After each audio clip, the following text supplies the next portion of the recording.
I'm Meghan O'Sullivan, the director of the Belfer Center, and I want to welcome everybody here this afternoon. Like many Americans, I joined the US government a few days and weeks after 9/11. And in my case, I did so after I lost a family member in the attacks on the World Trade Center. And the tension, the pain, and the fear that is characterizing this current moment in many ways reminds me of that environment of 22 years ago. But at that time, President Bush, who I later worked for, did two very important things.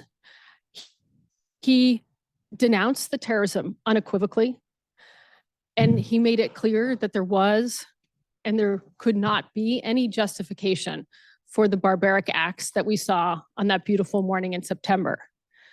And then secondly, he went to a mosque, not even a week after the attacks on 9/11. And there his words were really simple, but very powerful. And you can watch them on YouTube. It's a short 5-minute clip. He basically condemned the attacks, but spent most of his time separating the attackers on 9/11 from Muslims and from Islam. He talked about how Islam, religion of peace. He talked about how it was a comfort for billions of people around the world. And he made it clear that he in no way saw that those who perpetuated 9/11 spoke for Islam or represented Islam or Muslims in any way. And at this moment, I think we're all called on to do something a little bit similar, which is to really try to hold two ideas in our head at the same time that at first blush feel a little much in tension. The first is, I think we need to have the moral clarity to see terrorism for what it is and to see the attacks on Israelis on October 7th as something that demands condemnation. And at the same time, we have to draw a distinction between Hamas and the Palestinians. And I don't just mean that in some military sense or even political sense, but how we think and talk and feel and communicate. Because if we don't draw that distinction, then there isn't the prospect for peace in the future between Israelis and Palestinians. So pain and fear are the two words that keep coming into my head over the last 16 days. And obviously that pain and that fear is most acute in the Middle East, but there's pain and fear in this room today. And it will be a long time before we can erase that pain and fear if it's ever possible. But hopefully over time, it won't just be pain and fear.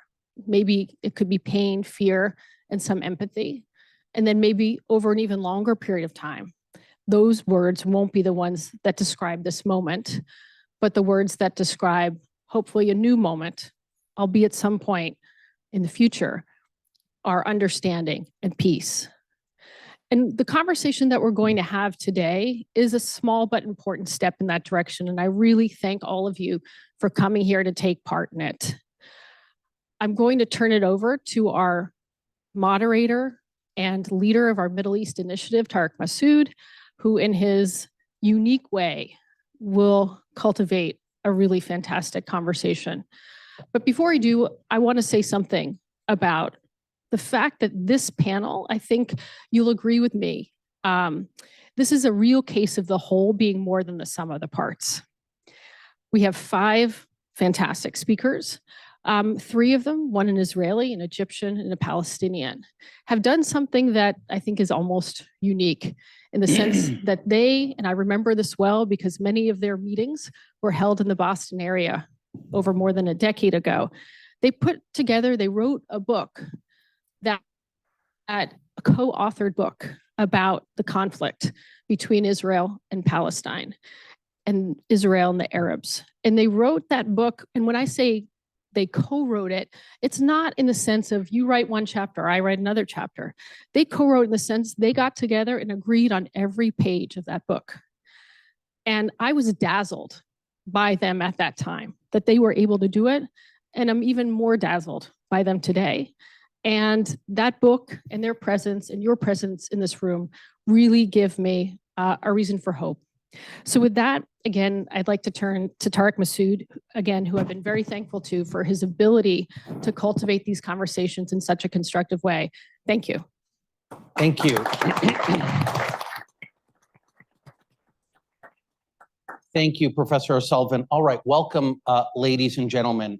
It's been a little over 2 weeks since Hamas's gruesome incursion into southern Israel, and all of us are no doubt aware of the enormous human cost of that operation, both in terms of the Israeli civilians who were brutally murdered, the more than 100 Israeli civilians who were dragged back to Gaza to be used as human shields or bargaining chips, but also in terms of the innocent Gazans who've died in subsequent Israeli airstrikes and who have suffered incalculably due to the Netanyahu government's decision to limit access to water and electricity. We're not going to go over all of that today. Today, we're going to try to look at what is next and whether there is a way out of the looming crisis. Are we facing a regional war that will draw in Hamas's allies, Hezbollah in Lebanon and Iran? Or does this latest episode of ultra-violence paradoxically present us with an opportunity for peace by focusing the minds of more sensible leaders in Israel, among the Palestinians, and in the wider region on the need to finally hammer out a just solution to this decades-old tragedy? So to help us answer these questions and to answer your questions, we have really an extraordinary panel that is in a way a microcosm of the entire situation. So first we have the Israeli, Professor Shai Feldman, who is the Raymond Frankel Professor of Israeli Politics and Society at Brandeis University, and he's also the founding director of that institution's Crown Center for Middle East Studies. This event, in fact, is a really wonderful demonstration of our ability to cooperate with the Crown Center. From 2019 to 2022, Professor Feldman was the president of Sapir Academic College near Sderot in Israel, which is one of the places that was targeted in Hamas's operation. So he has a very personal and immediate sense of the human cost of this war. And he's been doing a lot of work to think about how to find an exit from the looming bloodshed. Second, we have the Palestinian, Professor Khalīl Shikaki, who is the director of the Palestinian Center for Policy and Survey Research in Ramallah. He's also a senior fellow at the Crown Center. There's really nobody on this planet who is a more sophisticated observer of the Palestinian scene. He has conducted hundreds of public opinion surveys in Palestine. In fact, if you've ever read a datum about Palestinian public opinion that you found both interesting and well evidenced, it was more likely than not that Professor Shikaki generated it. Third, we have the Egyptian, Dr. Abdel Monem Said Aly. Now, in recent years, I'm also of Egyptian extraction. Many of us have been lamenting the marginality of Egypt's role in the region, as leadership of the region seemed to have passed to wealthier, more stable, more self-confident countries like Saudi Arabia and the United Arab Emirates. But anyone who has been paying attention knows that when it comes to this conflict, at least, Egypt is not dispensable. Egypt, in fact, is indispensable. And on this panel, we have an indispensable Egyptian. So Dr. Abdel Monem is one of Egypt's most sophisticated and renowned strategic thinkers. He's been the chairman of the board of one of the country's largest publishing houses. And he was chairman, and he's currently chairman of the Regional Center for Strategic Studies in Cairo. From 1994 to 2011, he was the director and then president of the Ahram Center for Strategic Studies, which, if you know anything about Egypt, is like being head of the Brookings Institution, the Council on Foreign Relations, and maybe even the State Department's policy planning staff all rolled into one. So we're thrilled to have him. And then, as Professor O'Sullivan said, those three gentlemen collaborated on this book, which is a really extraordinary book. In fact, I'm told it's the first ever textbook on the Arab-Israeli crisis that has been written by an Israeli and a Palestinian and an Egyptian. And knowing what I know about the three peoples that these gentlemen represent, it's remarkable not only that they finished the book, but that they lived to tell the tale. Finally, we have with us Ambassador Edward Djerejian, who is a senior fellow of the Middle East Initiative. He's the former Assistant Secretary of State for Near Eastern Affairs, former ambassador to Israel and to Syria, and the founder of the second best university think tank on global affairs, the Baker Institute for Public Policy at Rice University. He's been awarded the Presidential Distinguished Service Award, the Department of State's Distinguished Honor Award. He's received laurels from the heads of state of Armenia, Lebanon, and Morocco. And what he has forgotten about this region, we have yet to learn. So we're thrilled to have him here. I'm going to start with you, Ambassador Djerejian. So we last saw each other in a few days after the horrific events of October 11th. And if you'd asked October 7th, and if you'd asked me on October 7th, where will we be in 16 days, I would have told you that Netanyahu would have launched a ground invasion of Gaza and that the region would be on the brink of war, if not neck deep in war. And yet today, the ground invasion has yet to begin. And while I don't want to minimize the human toll, in a way that we're almost in a state of suspended animation. And my question to you is, do I have that right? And if so, why is that the case? Thank you, Tarek.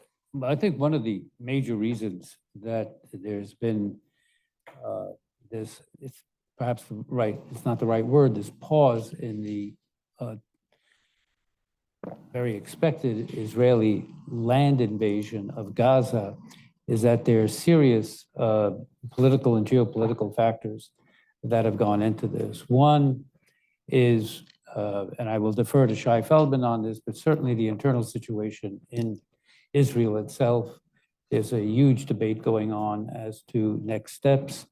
The Prime Minister of Israel, Netanyahu, is being accused of large responsibility, if not major responsibility, for the policy failure against Hamas, which in my eyes is a policy failure not only in terms of the Israeli policy of deterrence against Hamas, because this is the fifth war between Israel and Hamas.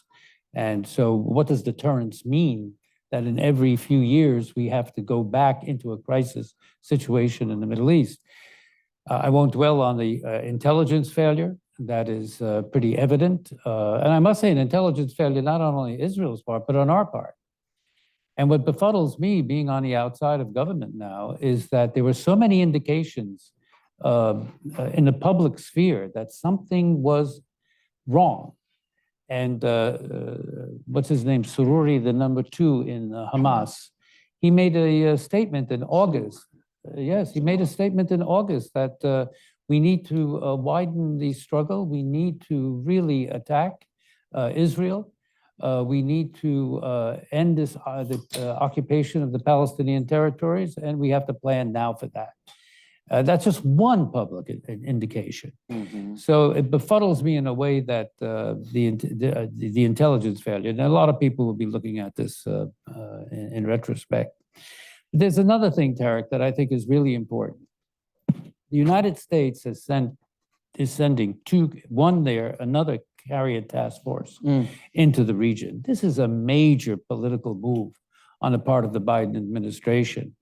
And I think that signals two things to me. One, the administration's great concern over the escalation of the Gaza war into a regional conflict, especially at the northern border of Israel with Hezbollah, with Iran as the major sponsor of Hezbollah.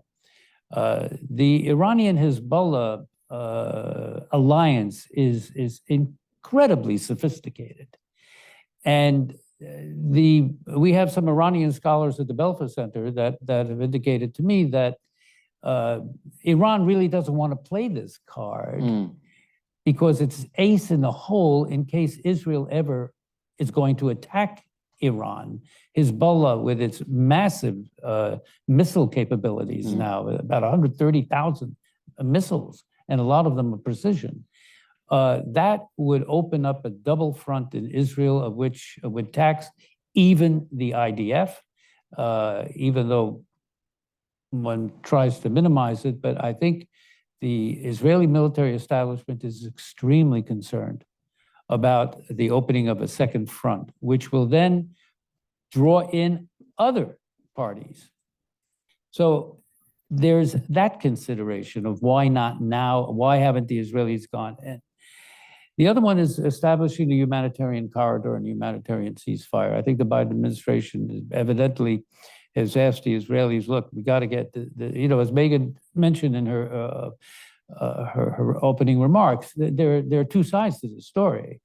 Everyone condemns terrorism, no question about it. No matter who the perpetrator is, terrorism on both sides is condemned, but the consequences of those acts have to now be put into consideration, and that's what you're seeing. Establishing a humanitarian corridor, only about 2 convoys have gotten in so far, and the UN has said they need at least 100 trucks. I think 32 trucks have gotten in now. We're seeing on the television the consequences of the Israeli air attacks against Hamas in the Gaza Strip. And then the second thing, very important, the 222 odd hostages. And Qatar is now involved in negotiating, helping negotiations. I don't know who else is involved, but obviously Qatar is involved. The release of 2 was a hopeful sign, but it may just be symbolic. So it's all these considerations, Tarek, I feel that we're seeing a pause now. Okay. So I'm going to come to you, Shai. Thank you, Ambassador. So you've been thinking a lot about how to get out of this crisis. Does the fact that the Netanyahu government hasn't yet ordered the troops in suggest that there's still an opening for a way out of this crisis? And if so, what needs to happen for us to take advantage of it? I think there is an opening, but actually I don't think it has to do with the land operation. I think the land operation is still not if, but when. And the reason is that I think that one proposition that I think is now uniformly accepted across all kinds of other divisions in Israel is that Israel can't afford to let an entity that is committed to Israel's destruction and has proven its capacity to accumulate arms and then use them to be Israel's neighbors.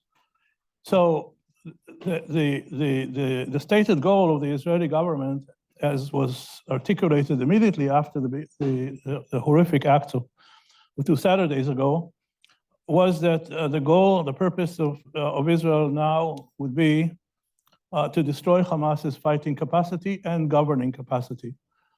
So number one, that goal has not been re-articulated. That's still the goal. And secondly, if there's anything that Israel learned from previous experiences, including the 2006 war, was that this kind of objective cannot be achieved or reached simply from the air. Israel failed to do this vis-a-vis Hezbollah in 2006, and that just doesn't work. However, I think as Ed correctly articulated, there is a debate. I would say the strongest counter argument, but again, I don't think that Israel has a way of avoiding this. The strongest counter argument is that this is exactly what Hamas is expected, and this is what probably it trained itself to, and so on. So, which actually affects the Israeli estimate as to how costly such a land operation is going to be. And I don't think anybody in Israel is underestimating this cost. However, I don't see the imperative. I don't see the possibility of not going through with it. Not only because it's now unacceptable, but also because the events of 2+ weeks ago also taught Israelis how fragile deterrence is and how difficult it is to deter an adversary of the Hamas type. So the idea that somehow there is a way out of this land incursion by reestablishing deterrence, I don't think that any Israeli has any confidence that this deterrence can be reestablished. And I think that without granting Israelis, especially those in the south, but increasingly now in the north, a sense of their personal safety and security, then there is no chance whatsoever that the Israelis who are now scattered mostly in the center of the country, having relocated themselves or were relocated, there's no chance of them going back to their homes.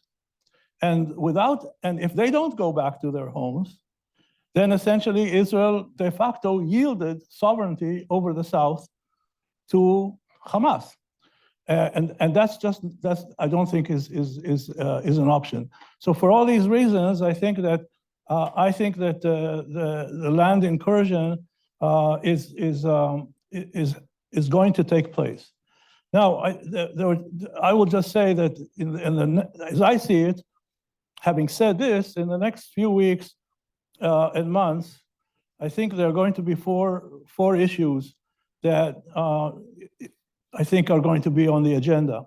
And they're not today on the agenda, although they're beginning to form the discussions in Israeli media and television studios and so on. But they will be, and some of them will be on the agenda big time. The first, I think, is that whatever will be conducted, you have to bear in mind and not to forget that the security and stability of Egypt and Jordan is a fundamental national interest of Israel. And therefore, and of course, which is also connected to the survivability of the peace treaty with the two countries. And so I think the steps are going to try to take into account to a maximum how whatever Israel chooses to do will not undermine either the stability of the two countries or the peace treaties. Which means, for example, a concerted policy, not just to avoid to do things that may require sort of massive relocation of Palestinians in a way that would put unacceptable pressure on Jordan and Egypt, but actually proactive actions to prevent this kind of thing from happening. So this is the first, I think, very important consideration that I would put attention to. The second thing is, the second question is, of course, assuming that the land operation is successful and Israel is able to deal or to eradicate Hamas's governing and military capacity, then what substitutes? What comes next? How does Israel avoid anarchy? And in the way I see it, and therefore I would say all these four issues that I raise are what I would call back to first principles. And the first principle here is the PLO. The PLO in the end, the PLO has to reassert its rule in Gaza. We sometimes forget that the first agreement regarding the implementation of Oslo was about transferring territory, and which territory was it first? Gaza, okay? And there was a small token in Jericho, but mostly it was Gaza. And the debate in Israel, and by the way, the debate among Palestinians at the time was, how do we Palestinians make sure that it's not Gaza first and last, but first is first? And we have to go, therefore I say we have to go back to this idea that the PLO that was entrusted Arab League to be the sole representative of the Palestinian people, and that was chased out of Gaza by Hamas in 2007, comes to reassert control over Gaza. Now, the second point I would like, or the third point, but the second point related to the PLO is the PLO cannot assert its control over Gaza on the wings of Israeli tanks or Israeli F-16s. It has to result from some Arab consensus. So my view about this is that what will substitute Hamas for Israel, I hope, is some consortium of Arab states They would have to begin with Egypt and Jordan because we have a long track record of peace. We now have 4 other countries that joined with the Abraham Accords, and we had very advanced conversations with the Saudis over normalization. This is the coalition that at least temporarily has to assume control over Gaza during a period of which the PLO is given the tools to eventually reassert control over the Gaza. So, and finally, I would say, what does all this require of Israel? And I think it requires a lot of Israel. It requires that Israel would fundamentally, completely change the policy that unfortunately it pursued over the last 12, 14 years, and especially under the new government in the last 10 months. It has to completely change its priorities to actually abandon this idea of building up Hamas and weakening the PA. This is where we have to go back to first principles. We have to revert to the original priorities that the Israeli governments of Rabin and to some extent Barak, with less success, had, which is Israel now will have to change its policy regarding its relations with the Palestinians, its relations with the PA. That requires also changing the policy vis-a-vis settlement and settlement construction in the West Bank. This is a massive change. Now, can the present Israeli government do this? Absolutely not. But I think that Israel is now going to experience an even more fundamental reckoning than Israel experienced in the aftermath of '73. And I think that if you look at Netanyahu's photos in the last few days, you can see that it's coming. He begins to understand that he's of the past, not of the future. Okay, you put some really important things on the table, and I want to get our panelists to respond to it. So first, let me restate the concrete proposal that I think I heard you offer, Professor Feldman, which was an Israeli ground invasion that roots out Hamas, and then a consortium of Arab countries come in, perhaps with troops, to keep the peace and install a non-Hamas government that would be based on the PA, correct? Correct. So, Dr. Abdel Monem, does that sound remotely realistic to you from an Egyptian perspective? It is realistic. And of course, probably it's a product of a lot of discussion between me and Shai. But let me first, I want to thank you and thank the Belfer Center for inviting me. I've been, about 20 years. I was not here before, so thank you very much. That's first. Second, I like the talk you make about marginalization of Egypt, but I am one of the few in Egypt who like that we be marginalized. Leadership has a heavy cost. Number 3 point, I will say, we are in grave danger that the current events really might lead to a kind of a First World War scenario of proliferation into a much bigger regional interference, and also a kind of vendettas, and how every country is trying to hurt the other. While we know very well that there is no outing of this carnage. I mean, we have the nearest lesson after 20 years of the USA in Afghanistan. It left Afghanistan, handed to Taliban, which was the guys were already there before American army went there. So I will say here that not knowing the limits of power is really the major lesson we have from this situation we are in. And the reverse of it, and I start with what Tarek said, if we looked at a few weeks ago, we could not imagine that we will be in that situation. Actually, a few weeks, and I will add a week, and then what we will have. Everybody was optimistic. When the Saudi-Israeli deal will happen, and the Middle East will live happily ever after. It didn't happen. And now it is, on hold. And I see Saudis started with a meeting with the foreign minister of Iran. I mean, everybody started to make precautions against what will come. Not only include regional involvement of Iran and its satellite groups, but also, I will say, we will have another, wave of terror. I mean, terrorism is not over in the region or in the world. They are good at disappearing, hibernating, retraining, re-evaluating, and then come back in their own way. It is one of the diseases of our time, and we have to deal with it. Now we have an experiment that recreates something that already gone.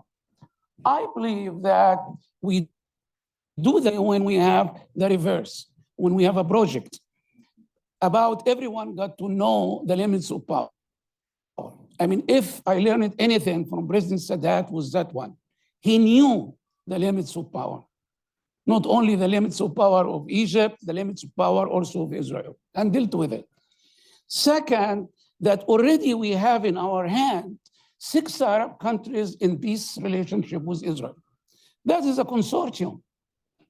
That is the consortium. The countries, I actually, when I was asked about the peace conference, I thought the peace conference should come from countries who are making peace with Israel. Therefore, no Israeli will accuse them of being hidden to eliminate Israel or eradicated from the map. Actually, all these countries has a relationship with Israel. Many of it are about national interests, making money from gas, liquidation of gas, passing by of gas, or working on other tourism issues or technological issues. I mean, every Arab country that made peace with Israel find the points that we can, kind of cooperate to work on it. So these countries already even got relationship with Israeli intelligence, Israeli military, Israeli leadership from the right and the left. I mean, from both kinds. So here, the idea is, in my opinion, that is the first step, which actually after that will sit with the Israelis. But you don't think, Dr. Abdel Monem, I mean, the proposal that Shai described requires these Arab countries and your country to basically get behind what would be a very costly ground operation, costly in terms of Gazan lives. And we're already seeing a lot of protest in Egypt, a lot of discontent in Egypt with respect to the government's position. You think that traffic will bear Egypt being, and other Arab countries being sort of handmaidens to what the Arab street would view as an Israeli project to root out a legitimate resistance movement? Well, if the offensive and killing people is something that we are challenging, we got to challenge it with the most powerful thing that we can do.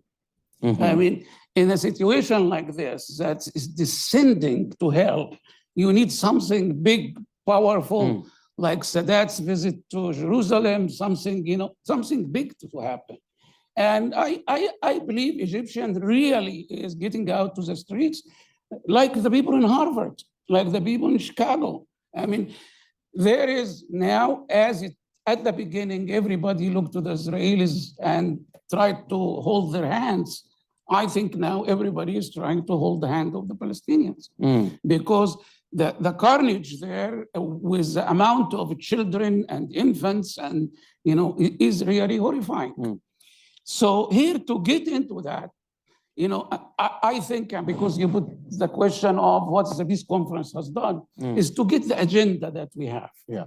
To settle an agenda. Part of the agenda is how to make the situation in Gaza bearable. History will judge us what we will do to the children of Gaza who die now and we didn't do anything or made very little, or when we are stumbled with Israeli forces, we didn't do much. So here, the idea is, the second idea Egypt is coming up, we put things in its right place, and that thing is the PLO and the Palestinian Authority. Unfortunately, Israel and Hamas, both together, I will say conspired, but they did actually weaken the Palestinian Authority. Mm-hmm. Mm-hmm. And this weakening of the Palestinian Authority was a big strategic mistake. Yeah.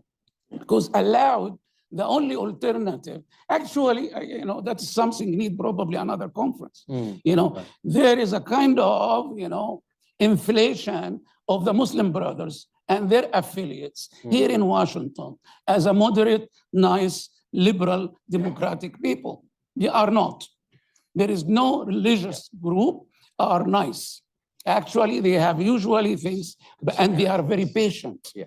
I mean, they are very patient and organized for the long haul, but that's something different now. But I will say that the empowerment of the Palestinian Authority is a key issue in trying to get out from where we are. Yeah, that's perfect. No, thank you. So we'll have a lot more to say about this. So I want to bring in Professor Khalīl Shikaki. So, one of the implications, I think, of the proposal that Professor Feldman put forward and that Professor Abdel Monem endorsed is that Hamas can be rooted out and defeated and replaced with the PA.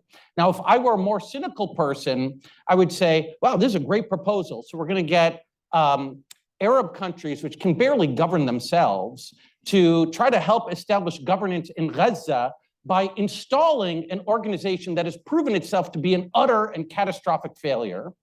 And what they are doing is also misreading Hamas. I fully endorse your moral assessment of Hamas. But the question for us is Hamas al-Qaeda or is Hamas the Taliban, right? If Hamas is al-Qaeda, you can flick them off, right? As a colleague of mine put it. If they're the Taliban, they will keep coming back because they are deeply rooted in that society. You, of course, are a deep scholar of public opinion in Palestinian society. What do you think about this proposal and about the assumption that underlies it about the nature of Hamas? As far as the Palestinians are concerned, Hamas is a legitimate political player. Can you move your mic up a little bit just so that everybody hears you? It may not be on. It's on. It's on. Yeah. Yeah, he starts low and then he... Clearly, people who know each other well. Yeah. As far as Palestinians are concerned, as far as the overwhelming majority of the Palestinians are concerned, Hamas is a legitimate political player. They definitely would not agree with killing civilians. The carnage on the 7th, certainly not something that Palestinians would support at all. Nonetheless, most people will either not believe that Hamas had done that or that they would believe that this was unintended. Regardless of what actually happened, most Palestinians will look at what Israel is currently doing to say Israel is a much worse beast than Hamas. For Palestinians, what Israel is currently doing is deliberately targeting families and killing women and children. Again, whether this is true or not, it really doesn't matter. Now, apply what applies to Palestinians to the entire region. And the impact is that Hamas is probably a lot more popular today than it ever was. While the last month, Hamas's popularity in the West Bank was just about 15 to 20%. In Gaza, about 30%, slightly, actually, a little more than 30%. The popularity today is probably much higher. I haven't done a survey yet in Gaza or in the West Bank, but there is no doubt that Hamas's popularity today is very high among Palestinians and in the region as a whole. On top of that, Hamas's goals are understood by Palestinians and by the region as being limited. That what Israel what it's trying to do is to get Gaza out of the limbo situation it was in, that what Hamas was hoping to do is to wage a limited war that could lead to certain accommodation with Israel. Hamas's goal is to create a mini state in the Gaza Strip. There is no doubt that this is not the most preferred goal or option for Hamas, but given the distrust between the PA, the Palestinian Authority, and Hamas, this is Hamas's current goal. It is not going to change even if Hamas's, as expected, entire military infrastructure is destroyed. Hamas will continue to control Gaza and to establish a mini state in the Gaza Strip. If the Arab countries wish to play a role in stabilizing Gaza, in my view, none is going to do that without first obtaining Hamas's consent to that plan.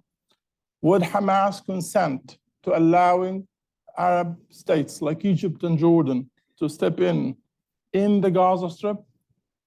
My answer is probably yes, if Hamas remains in control in terms of governance. Without the ability to enforce law and order, without the ability to have a military capacity, Hamas will probably allow Egypt and Jordan, if they want to play a role. And to be honest, I think there is almost a zero chance that Egypt and Jordan would want to do that. But assuming that Egypt and Jordan want to do that, they will first obtain a Hamas consent, and Hamas will probably give them that consent as long as their presence is in fact to help Hamas reestablish its governance in the Gaza Strip. They will also want to have Abbas's consent. And in my view, Abbas will not give consent to Egypt and Jordan to send forces to stabilize the Gaza Strip. What is his rationale? Abbas will seek, if he could, to reach a deal with Hamas, to reconcile with Hamas and reunify the West Bank and Gaza under his leadership. If he's able to do that in a context in which there is a general roadmap that leads to the revival of the two-state solution, along the lines of what Shai have outlined, I think, obviously, this is not something the current Israeli government would ever agree to, but assuming that we do find an opportunity, a window here that we can perhaps exploit, and that there is a revival of the two-state solution, and that the current Israeli government is no longer in place, and we have a new Israeli government that would be willing, and the US government, instead of just playing around as does today, it does have a sort of an architecture as to how things will be in the next year or two. If that happens, then I think Abbas, Hamas reaching a reconciliation deal in which the Palestinian Authority can restore its control over the Gaza Strip. That would be, in my view, the most likely scenario in the short term, with that condition being met. I am extremely doubtful that this is going to happen, that there would be a revival of the two-state solution. I don't think that at this point there is therefore any alternative to Hamas remaining in a governing role in the Gaza Strip, as long as Israel does not want to do that itself. Assuming Israel wants to go in, destroy Hamas's military capacity, and then get out, well, what is going to prevent Hamas from resuming governing Gaza? That is the natural thing probably for Hamas to do. And the Arab countries around will allow that to happen. The success over the last 15 years of the Arab countries, Egypt, the Qataris, and the state of Israel, to build this base in Gaza in which Hamas is in control, in which Hamas can aspire to make Gaza a mini state of its own. That is a great success that Israel, which built it, which contributed to building it, is now trying to destroy. It will only destroy part of it, which is the military capacity, but nothing else is going to happen, because we have almost 1/3, which is a lot more than what Hamas has, but 1/3 who share Hamas's value system among the Palestinians. Islamism is an idea. And in Gaza, there are more Islamists than there is in the West Bank, but overall, we're talking about 1/3 of Palestinians who share that value system. They, again, may or may not necessarily support Hamas, and definitely the overwhelming majority would not support the carnage that we saw. Nonetheless, Hamas as a main political player, you wanted to compare it with ISIS, for the overwhelming majority of Palestinians, 95% would say definitely not. And definitely not even a Taliban in terms of, again, the value system. Most Palestinians view Hamas as mainstream Islamism. That is to say that it does not do things along the lines of what we actually saw on September 7. This is why a lot of people will see this as something that is an aberration, that this is not how Hamas normally behaves, and will continue to support it nonetheless. Okay, this is extraordinary. We have a lot of important things put on the table, and if I were to abuse my position, I would keep on asking questions, but we have to end at 12:45, and so I want to give the audience an opportunity to ask questions as well. But I think what we have here is a really interesting disagreement. Professor Feldman has put on the table a kind of plan that would involve the states of the region in getting us beyond Hamas. Professor Abdel Monem, whose knowledge of Egypt far outstrips mine, thinks that Egypt would be on board for such a thing. Professor Shikaki says, certainly wouldn't be on board. Hamas is very popular. And Professor Masoud says he can't imagine the Egyptians having the capability or the interest of getting involved in a war where they could be perceived as being on Israel's side. But I hope the questions will help us pick at that debate. So we have mics here and here. So why don't you just queue up at the mics, and I will call on you in the order in which you stood up. So why don't I call on the person on my right? Hi, does it work? It works. Okay. Speak up, though. Yeah. Thank you all for being here. My question, I think it's specifically for Professor Shikaki. Thank you for being here. I'm going to read from my notes. Basically, the main reason for public sentiment in Israel opposing territorial compromise and the establishment of a Palestinian state is the fear which has been reinforced now in Gaza, that the future Palestinian state will be unstable, violent, and continue to pose a security threat to Israel. When we look to the future, what do you think can be the nature of the Palestinian state, and how can Israel ensure its security? And I will also add, I'm going to read from Hamas Creed for a second. A second just elapsed. Okay. 10 seconds. Beautiful text. We believe that the land of Palestine is an Islamic waqf for generation of Muslims until the day of judgment. It is forbidden to relinquish it or any part of it, or to abandon it or any part of it. So should we take Hamas seriously? Okay, very good question. Why don't we do this just in the interest? Well, yeah, why don't you answer that question? Sorry, go ahead. I agree with you that this is how most Israelis will think of Hamas and making peace with the Palestinians. So I share that sentiment. Is that a reason for us to forget that there is a conflict that has been going on for 100 years and that it needs to be resolved, and that the only way to resolve it is to partition the land, recognize the two sides' legitimate claims to the land, allow a Palestinian state to be created next to the state of Israel? Right. If we do not do that, we are condemning ourselves to another 100 years of this same conflict and carnage. We have no choice but to put this aside and to come to terms. And we recognize that it is not just Hamas. Remember what I just said. Israel made Hamas what it is today by the support, not just Israel, obviously. I said Egypt and Qatar both played a significant role in making Hamas what it is today. So Israel coming now to complain that Hamas did this or that doesn't seem to me to be certainly Israel is entitled to its own narrative about how this unfolded and so on.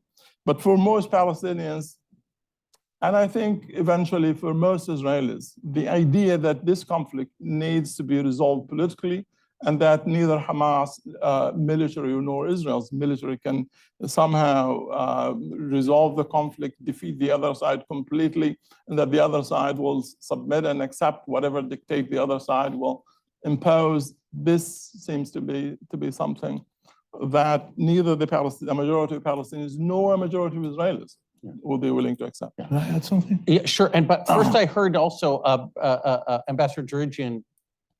Thank you, Tarek. I'd like to build on what Khalīl just said. I think we have to, one of our colleagues here said history did not begin on October 7th. We must put this in a historic context. 56 years of occupation, 56 years with some diplomatic successes and many failures. But one of the lessons we have to learn from this, that the trope was in recent years that the Palestinian issue is no longer a central issue in the Middle East, and that it can be resolved through transactional, Abraham Accords, economic development, etc.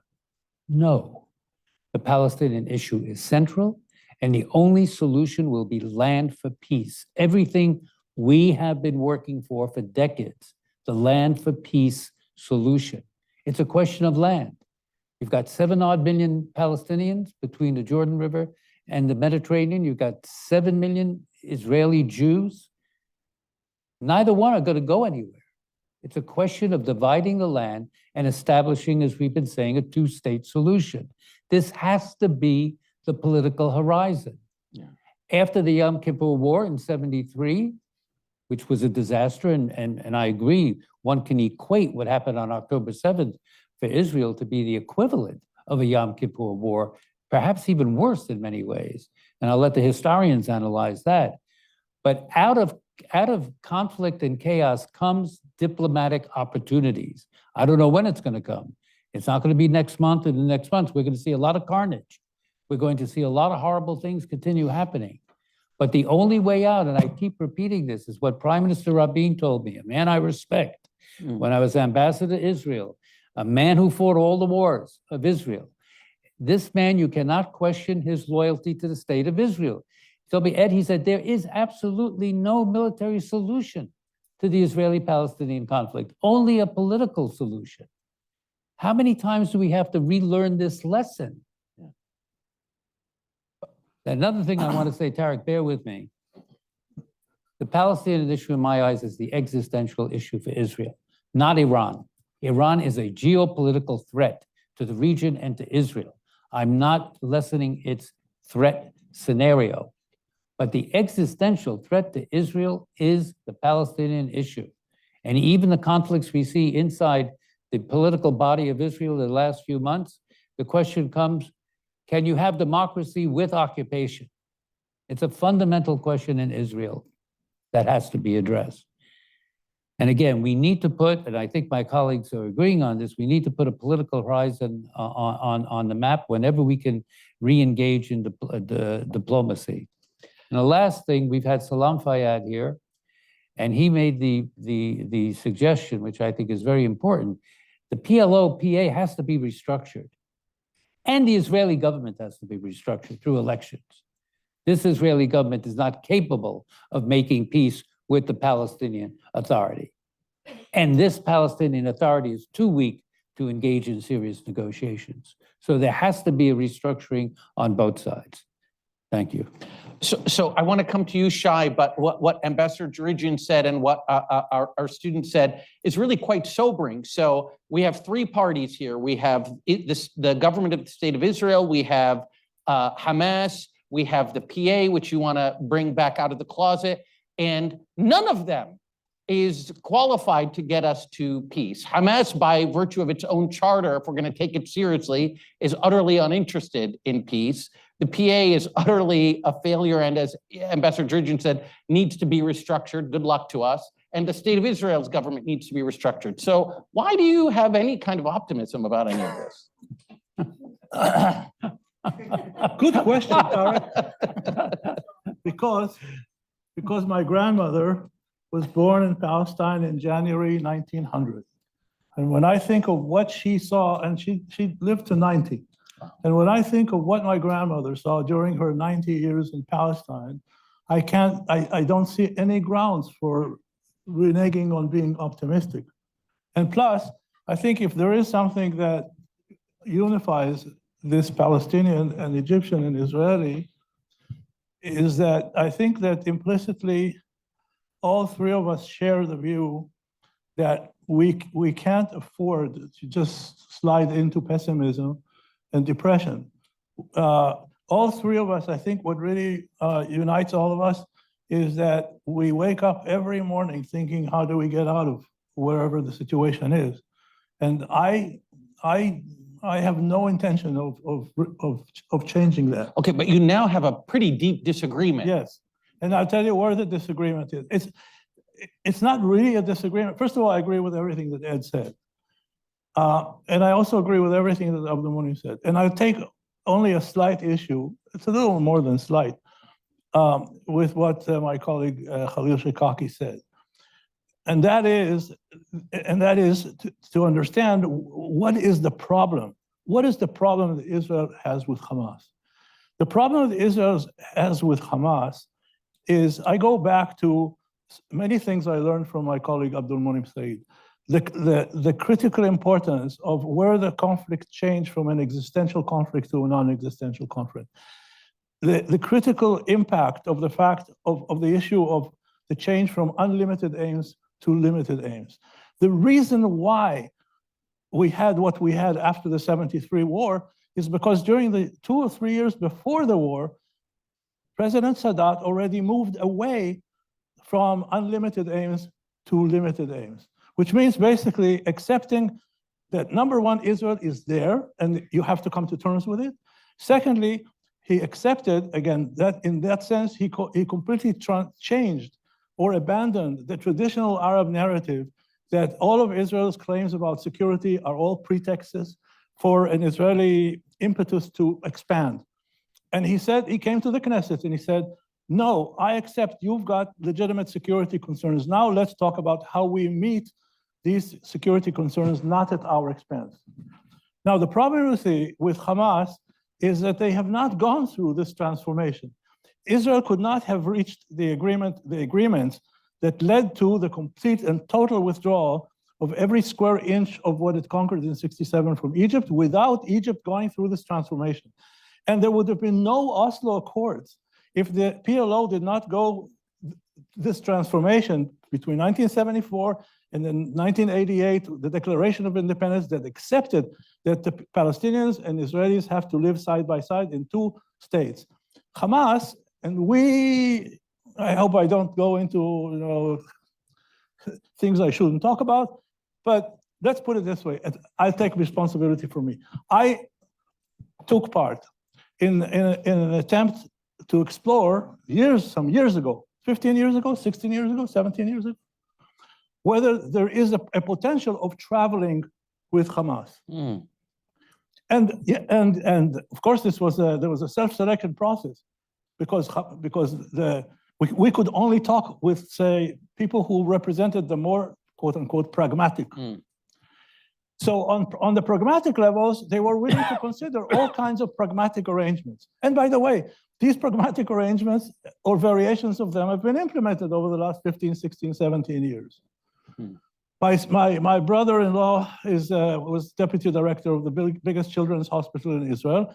And when there was a child in Gaza that couldn't be treated by the Shafa hospital in Gaza, they would call.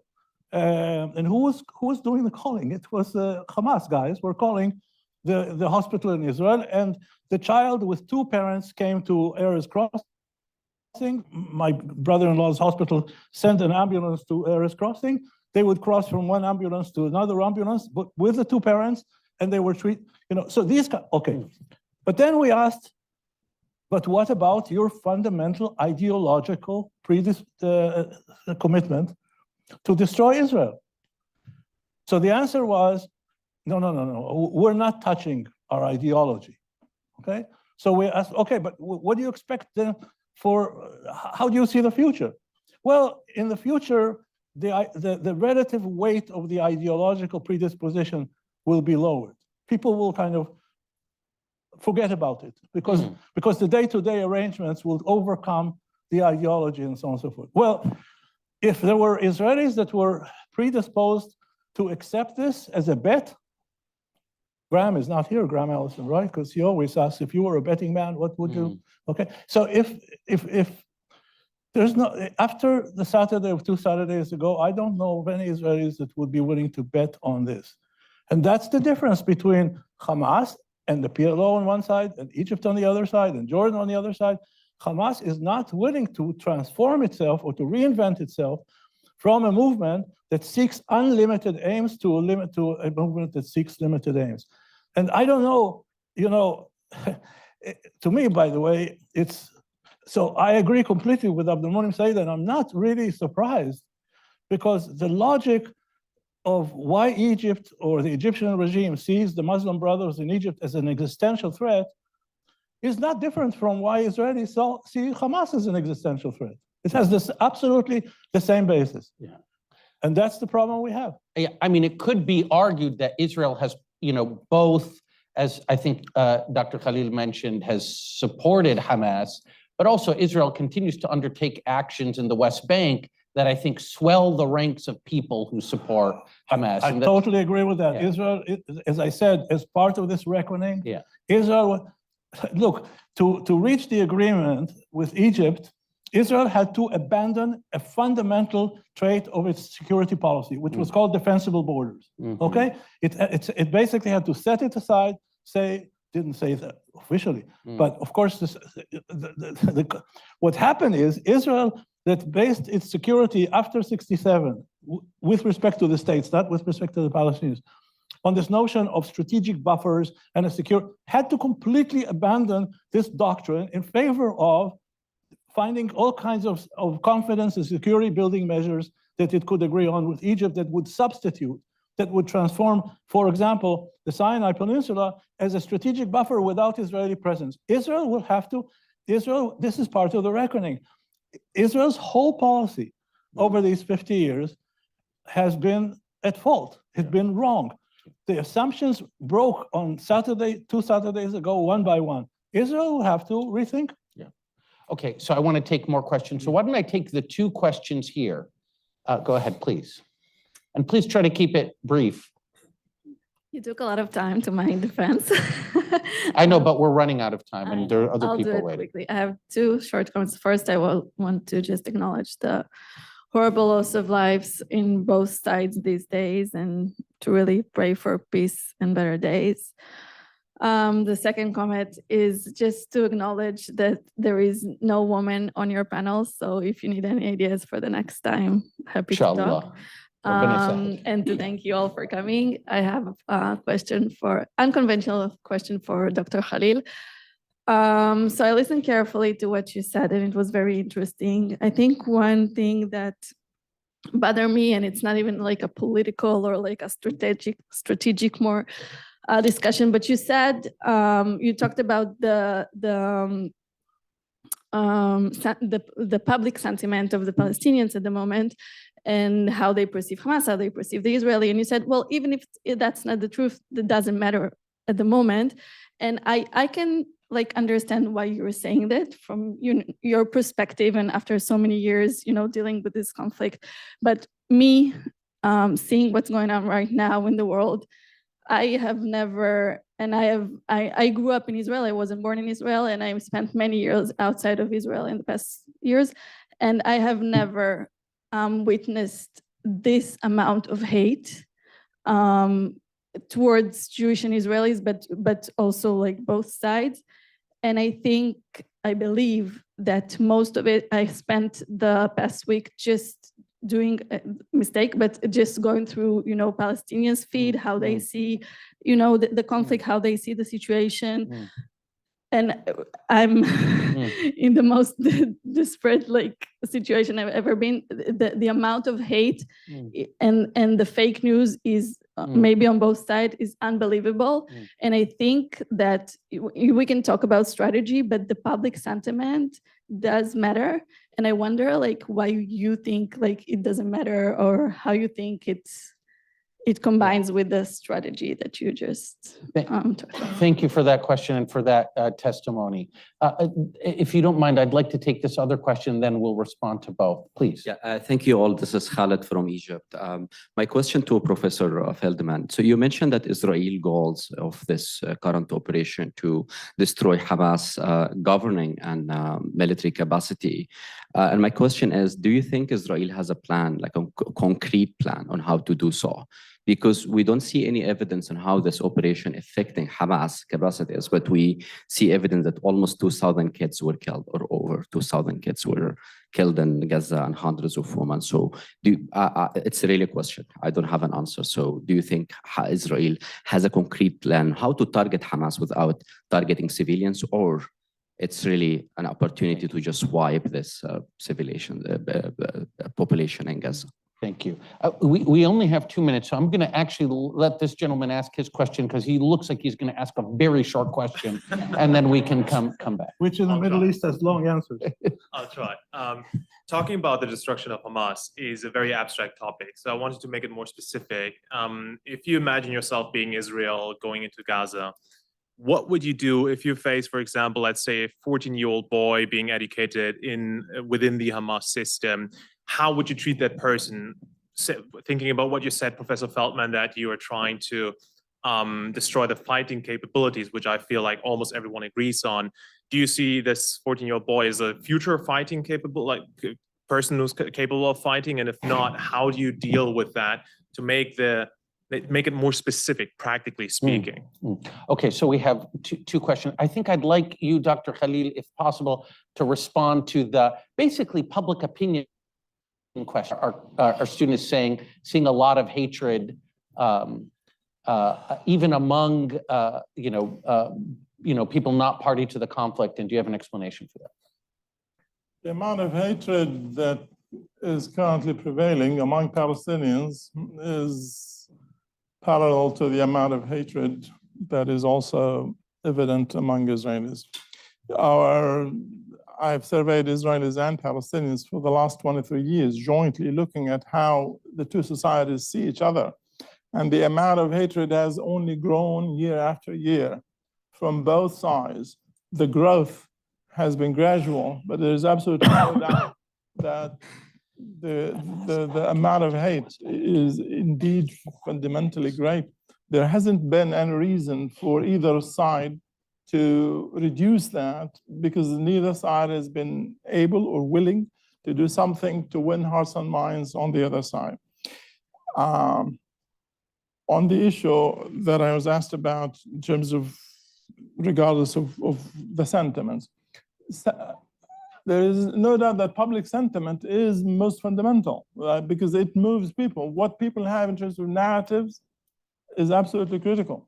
What I meant is that what I perceive to be the truth and what you perceive to be the truth might be different, but the impact on us is likely to be fundamental. So regardless of what actually happened in the last 2 weeks, Israelis will read it very differently than the Palestinians. The sentiment of the Palestinians regarding Hamas, in my view, isn't going to change anytime soon. So, Professor Feldman, you were asked basically about Israel's plan for eradicating Hamas without also precipitating a grave humanitarian crisis. And I guess let me also add one more sentence to what Khalīl said, because Tarek was very generous speaking about our class and about this textbook. And one of the first things we said, we've been teaching this class now for 16 years, every fall. And one of the things we say in the first class, and as you see by now, we've made peace in the Middle East. One of the things we say in every time we teach the class, in the first meeting, first week, is one of the purposes, and maybe the most important, but not the most important, but one of the most important purposes of the class is to sensitize the students to the competing narratives about the conflict.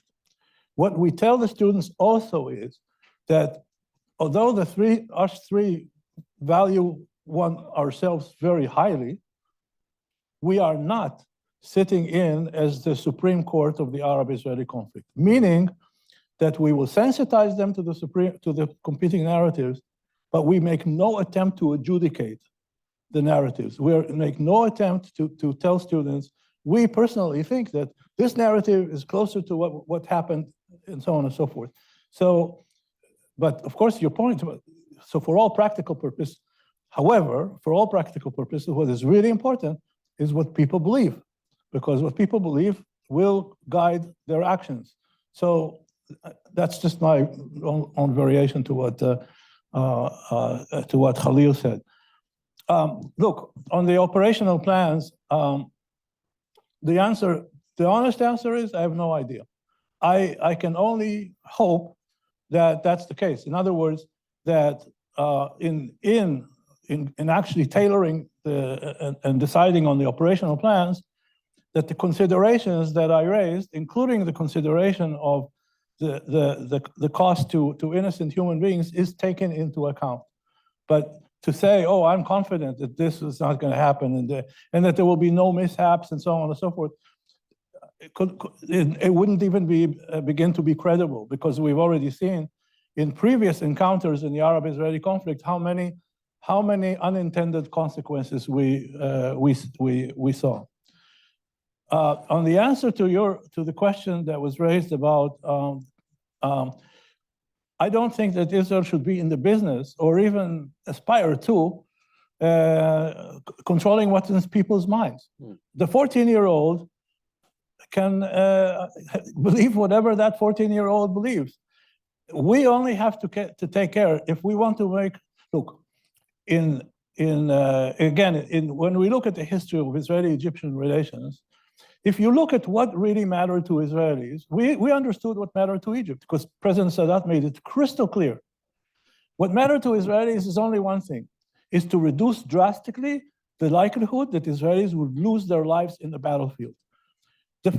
Egypt can have, as far as we are concerned, the majority of Muslim brothers. That's Egypt's problems, okay? And we actually, during the 1 year that Muslim brothers were in charge of Egypt, when they had the majority in the parliament and there was a president of the Muslim brothers, actually, the Muslim brothers didn't dare touch the peace treaty with Israel. We have beyond the peace treaty, we have something called qualified industrial zones, which were essentially institutionalized economic cooperation between Israel and Egypt. And the Muslim brothers didn't even touch that, because this involved employment of Egyptians. So now, did Israel intervene or involve itself in what these people believe? No, as long as Israelis weren't killed by Egyptians, then the purposes of the peace treaty was achieved. So the question then is, in the Israeli-Palestinian realm, that's the only questions that really would matter to us. Would there be security arrangements that would allow, at the minimum, for the people who abandoned their homes to go back to their homes? Under the present conditions, no one's going back to their homes, because until some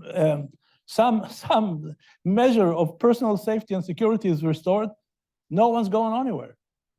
Okay, we are at the end of our time, but I just want to try your patience a little bit longer and just ask Dr. Abdel Monem, what should we be looking for in the coming days to know whether we're going to be in the world that Shai is hoping we'll be in, which is one where there is negotiation and Arab investment in a solution, or whether we're in the world of war and endless conflict? I will answer directly your question, but give me just a couple minutes to introduce this, because the idea that behind every kid of 14 years possibility to be Al-Qaeda martyr later on, what is in Palestinian side regarding Israelis, there is no Israeli that's not a soldier. So this kind of qualification of the other to make it like the devil and the only one who is trying to kill you is the logic of war. War is a very ugly business. And from my experience, and I was in the 1973 war, the strategic surprise function was to awaken the Israelis for the limits of power. But Sadat has a strategy. That was piece of a strategy. Before that, he asked for opening the Suez Canal. He opened lines with the American administration. He even accepted lines with Israel. There were things that led after that to this engagement agreement and the peace treaty. So even in our second track diplomacy, we always have people who their job is to say every solution, every progress is contaminated by faults that makes it impossible. I mean, that is, things in our community of political scientists, profession sometimes is to find what's wrong with the possibility of moving forward. Uncertainty is the business of politics, whether it is to war or to peace. And we have to live with it. Therefore, I will say what we look at what the Egyptians will do with the Saudis in the coming days. That is one of the key of that kind of consortium on the Arab side, because there is something unknown in Washington that there is reform Arab states. Reform Arab states who are moving with a different agenda, different from what it was in the 1960s or 70s, in which the Arab-Israeli conflict was part of domestic politics. Now, there is the sympathy, the empathy, the attempt to rescue people, but God is very busy, so our people also and states are very busy with other things.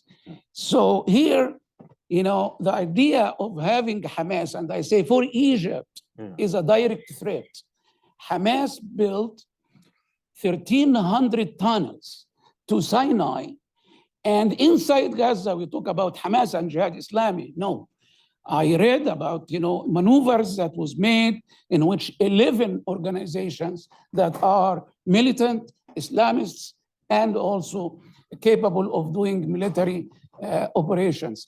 These guys came to Sinai, went to a mosque called the Roda Mosque on Friday while people are praying and killed 315 Egyptians in a mosque.